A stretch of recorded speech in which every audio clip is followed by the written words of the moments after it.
Y hablando precisamente de acciones de gobierno, hace unos días llamó la atención porque en San Luis Potosí se tocó, antes de que el presidente llevara a la mañanera y se diera este decreto sobre cómo revivir el transporte de pasajeros a través de las vías ferroviarias, del transporte ferroviario. En San Luis Potosí, el gobernador del estado ya había hablado de este tema y había manifestado incluso que ya tenía pláticas bastante adelantadas con la empresa que tiene la concesión, que toca San Luis Potosí, que Kansas City, en torno a este proyecto, y mencionó incluso algunas rutas que se estarían planteando para San Luis Potosí, que tendrían impacto en San Luis Potosí. Para ahondar en esta información, yo le agradezco mucho al secretario general de Gobierno, el maestro J. Guadalupe Torres, que nos tome la llamada. Muy buenos días, secretario. Erika, ¿cómo estás? Muy buenos días. Secretario, primero, ¿por qué pensar en revivir el transporte de pasajeros vía férrea y en qué beneficiaría a San Luis Potosí? Bueno, mira, primero hay que dejar muy claro que este tema no hay que confundir a la gente, porque hoy en día existe un decreto que publicó el gobierno federal y sí. Entonces yo más bien quisiera hablar sobre los defectos de ese decreto. Venga. Hablar sobre otra circunstancia que se pudo haber dicho, pues creo que no tiene ya ningún efecto práctico comunicarlo en un espacio tan importante como el tuyo. Entonces, bueno, pues decirte que el decreto que da vida nuevamente a un transporte ferroviario de pasajeros fue publicado apenas hace 2 días, el 20 de noviembre, y conforme al contenido de ese documento, bueno, pues se dice que es un transporte menos contaminante, económico, seguro, y sobre todo que con puede incrementar la movilidad de la población en las principales ciudades de la República Mexicana. Esa es quizás la motivación más destacada del por qué revivir el transporte público de pasajeros ferroviario. Ahora, ¿cuáles podrían ser las rutas que tuvieran impacto en San Luis Potosí? Particularmente quiero referirme a uno que ya había incluso puesto sobre la mesa de manera previa el presidente y creo que es uno de los grandes motivantes para este decreto, que es el México-Querétaro-San Luis Potosí. Carretera 57 es una de las carreteras más importantes, no solo para San Luis Potosí, para el Querétaro y la Ciudad de México, sino para el país, secretario. La cantidad de personas y de mercancías que se mueven por carretera 57 es valiosísimo. Sin embargo, es una carretera saturada. Hemos visto los problemas que están en todos los tramos, desde Querétaro, Ciudad de México, pero por supuesto también San Luis Potosí, Querétaro. Vemos cómo es una carretera que pues ya no da para más, que ya está colapsada. Se ha hablado en varios momentos incluso de ampliarla en varios de sus tramos, pero sigue siendo una carretera que ya está saturada. ¿Esta es una alternativa a ello? Sí, Erika, se hablan inclusive de 7 rutas prioritarias. Y una de esas rutas va desde Ciudad de México hasta Nuevo Laredo, que inclusive es una ruta actualmente de carga, pero el propósito sería hacerla de pasajeros, pasando por nuestra ciudad de San Luis Potosí, por la ciudad de Nuevo León y llegar a Nuevo Laredo, Tamaulipas. ¿Bajo qué condiciones, secretario? Porque este es un asunto fundamental. A ver, si revivir el transporte de pasajeros vía férrea suena muy bien, pero ¿bajo qué condiciones? No, mira, a ver, actualmente un poquito de historia, muy rápido. Recordemos nosotros que fue en el sexenio de Ernesto Zedillo cuando se privatizan los ferrocarriles en México. Una vez que se privatizan, eso trae como consecuencia que se concesione entonces el servicio, pero se cancela la modalidad de trenes de pasajeros. Se cancela esa modalidad y únicamente se concesiona el servicio de carga ferroviaria. Sí. Ahora lo que sucede con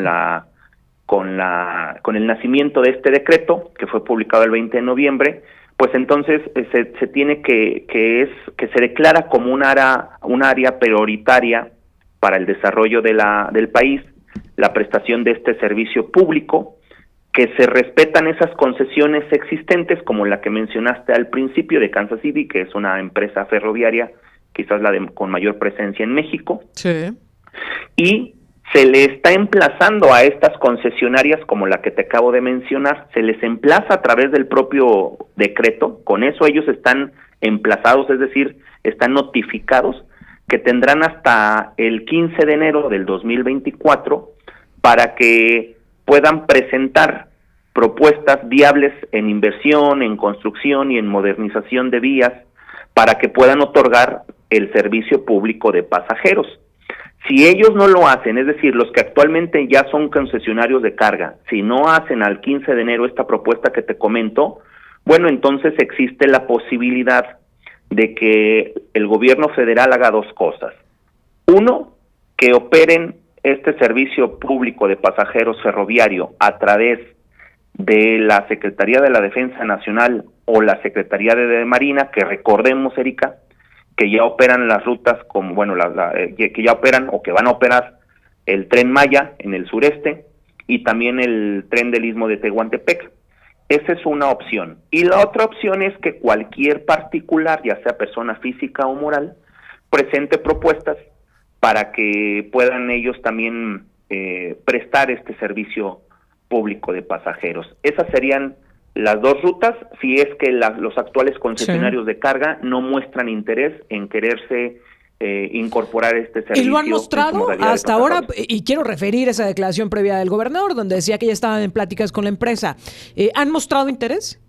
Sí, mira, a ver, es claro que hay interés, y tú lo has dicho en esta entrevista, en tus comentarios. El traslado de pasajeros por carreteras cada vez se vuelve más complicado.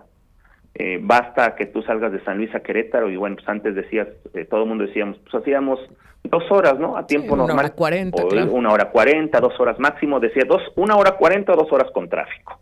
No, bueno, ahorita es lo doble, 4 horas. Entonces, sí hay un marcado interés de las empresas, por lo menos así nos lo han hecho saber a nosotros, como lo dijo el gobernador del estado, así nos lo han expresado, porque recordemos que la movilidad en ciudades pues que ya tienen un desarrollo importante en el mundo, ciudades como en Europa o en Asia, la movilidad de las personas se da en un 70-80% a través de trenes, tren bala, etcétera, cualquier modalidad de trenes, sí, ¿no? Entonces, creo yo que sí es un área muy importante, creo que es muy atinada la decisión del gobierno federal. Creo que es una gran oportunidad para que todos aquellos que desean invertir lo hagan con éxito y sobre todo los principales beneficiados pues somos los mexicanos. Secretario, buenos días. Solamente precisar 2 cosas. Esta parte de la ruta que contempla de las 7 que ha mencionado el decreto, la México, San Luis, Monterrey, Nuevo Laredo, esa parte podría incluir el de darle la posibilidad a la carretera 57 con el camino a Querétaro, porque cuando hablé con el sector de los ferrocarrileros mencionaban que si bien existe una parte que pasa por ahí, se tendría que hacer una intervención de crear una parte más, porque esa no se tiene ahí, incluso decían que esas ya se dejaron de usar. ¿Han tenido conocimiento de ello? Porque sé que Querétaro quería esta parte, el gobierno queretano, sí, el de hacer más grande los carriles de la carretera 57, y el gobernador decía que era mejor apostar por otro método de infraestructura en esa zona. ¿Qué han hablado de ello, secretario? Mira, todo es posible. Recuerda que, como lo acabo de mencionar, el propósito es que quien esté interesado en prestar este servicio, ya sea las empresas actualmente concesionarias de carga o los particulares a través de personas físicas o morales, o inclusive las propias secretarías como la Sedena o la Secretaría de Marina, bueno, tengan la obligación de presentar ante la Secretaría de Infraestructura, Comunicaciones y Transporte Federal las propuestas de inversión, de construcción y de modernización. Ahí, por supuesto, incluye las nuevas rutas o los nuevos tramos de vía que deben de generarse para prestar un servicio realmente eficiente como el que tú mencionas. Es natural que si la vía nace o muere, como lo quieras ver, en México y nace o muere en Nuevo Laredo, pues ese tramo invariablemente va a pasar por Querétaro. Lo ideal es que tenga tanta cercanía suficiente como para que puedas hacerse paradas o subidas en esa ciudad. Pero, insisto, yo creo que son cosas que estamos anticipando. Habrá que ver primero el interés al 15 de enero de las empresas concesionarias de carga, y si no, el plan B, que es Sedena o Secretaría Marina o las personas físicas o morales, y después de ese interés ver cuáles son las propuestas, ¿no? Conforme al decreto mismo que ha sido emitido y publicado. Ahora, entendemos que algo ya estaba avanzado para el caso de México, San Luis Potosí, al menos para este tramo, ¿no? Sí. Independientemente de la ruta completa, entendemos que algo ya estaba avanzado porque ya lo había tocado el presidente en las mañaneras y ya lo había hablado el gobernador aquí en San Luis Potosí. Kansas lo ve con buenos ojos. Kansas había dicho que lo ve con buenos ojos, que no lo descartaba. Creo que ahí la parte ya va más avanzada. Partiendo de esta premisa, secretario, ¿cuánto tiempo podría tomar? Si al 15 de enero tienen que definir si están interesados o no, el proyecto como tal, de que lo veamos ya realizado, convertido en un hecho, pues, en una opción de movilidad, ¿cuánto tiempo podría tomar? Pues ojalá que sea lo menor posible, Erika.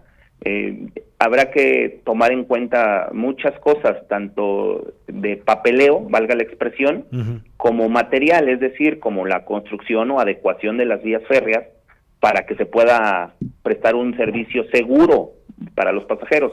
Pero efectivamente, es importante lo que acabas de decir. Tanto el gobernador como el presidente de la República ya habían hablado mucho tiempo antes de este 20 de noviembre pasado de la posibilidad de revivir esta prestación del servicio público en su modalidad de ferroviario. El gobernador inclusive tuvo pláticas con los concesionarios que mencionas y lo han visto muy bien porque es una gran oportunidad que se tiene ahí para poder mover a las personas y moverlas de manera eficiente y rápida. Claro está, en aquellos tiempos, hasta antes de la privatización de los ferrocarriles, que ocurrió en el 95 por el presidente Ernesto Zedillo, pues la movilidad era un poco más lenta. Acuérdate que la gente subía en la noche y aparecía y llegaba hasta el día siguiente en la noche.